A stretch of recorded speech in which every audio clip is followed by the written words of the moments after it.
Bonjour et bienvenue dans notre nouveau décryptage. Aujourd'hui, on plonge au cœur d'une mécanique assez fascinante. Le secret de ces entreprises qui prospèrent sans jamais s'essouffler. Parce qu'une vraie croissance pérenne, honnêtement, c'est pas de la magie.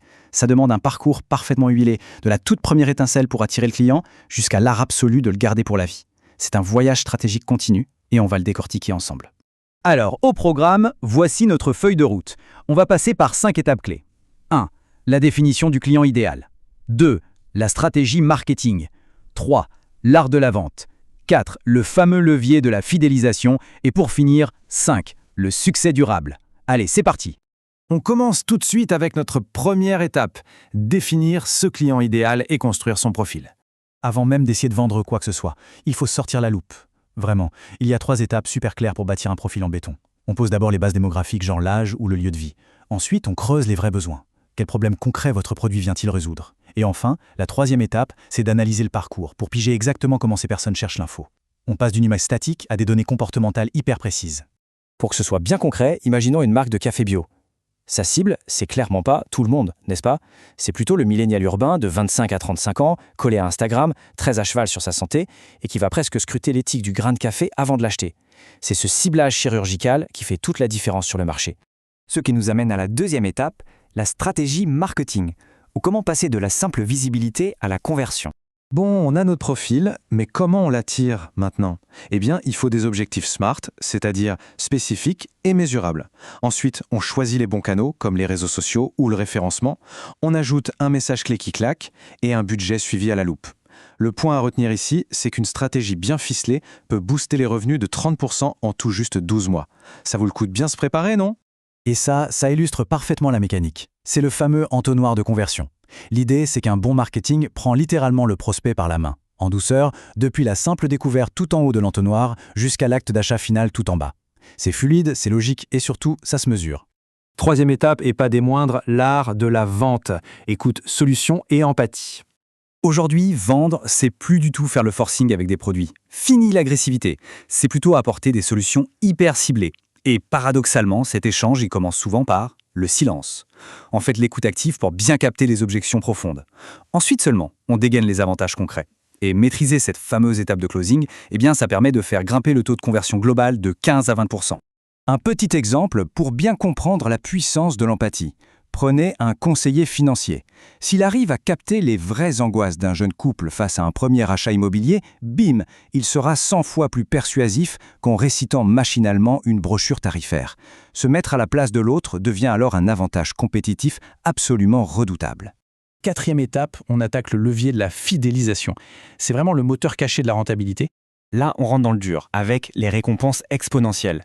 Une première donnée qui pique un peu. L'acquisition, ça coûte extrêmement cher.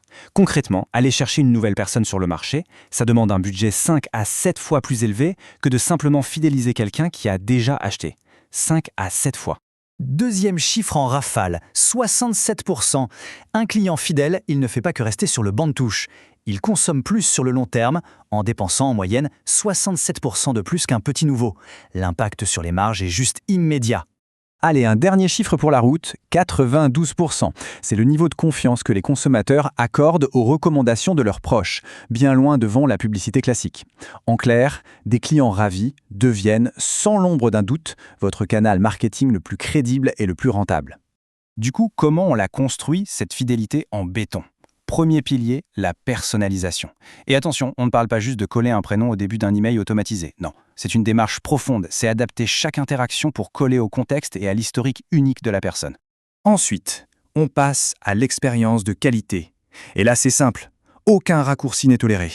L'exécution doit être méticuleusement soignée et impeccable à absolument chaque point de contact, du tout premier clic sur le site jusqu'au service après-vente, sans la moindre exception.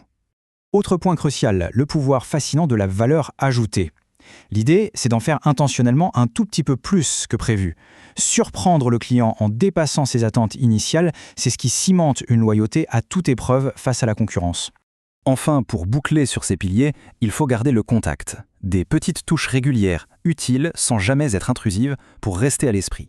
Et bien sûr, la mise en place de programmes de fidélité pour chouchouter, valoriser et récompenser activement vos meilleurs profils. On arrive enfin à notre 5e et dernière étape, le succès durable. la récompense ultime. Ce qui est vraiment intéressant avec cette courbe ascendante, c'est de voir que la fidélisation ne donne pas juste un petit coup de pouce marginal, ça déclenche une véritable croissance exponentielle organique et explosive au fil du temps. C'est un moteur de rentabilité qui s'auto-alimente. Donc, si on récapitule l'ensemble de notre voyage, on connaît son client idéal sur le bout des doigts, on déploie une stratégie affûtée, on voit avec une profonde empathie et on met tout en œuvre pour fidéliser. Ce ne sont pas des efforts isolés, c'est une boucle parfaite. Le fameux effet boule de neige, un moteur de croissance inarrêtable. La théorie, c'est passionnant, mais c'est l'action qui change vraiment la donne. C'est un rappel pour tout le monde ici. Le moment idéal pour affiner vos profils, structurer vos messages et créer des relations durables, ce n'est pas l'année prochaine. C'est exactement maintenant, dès aujourd'hui. Et pour clôturer ce décryptage, voici une petite question de réflexion pour vous. Quelles actions très concrètes sont mises en place là tout de suite au cœur de vos opérations pour s'assurer qu'un simple acheteur se transforme en un véritable ambassadeur à vie? Je laisse cette idée faire son chemin. L'enjeu est immense, mais la récompense l'est tout autant. Un immense merci d'avoir suivi cette analyse avec nous et à très vite pour de nouvelles découvertes passionnantes.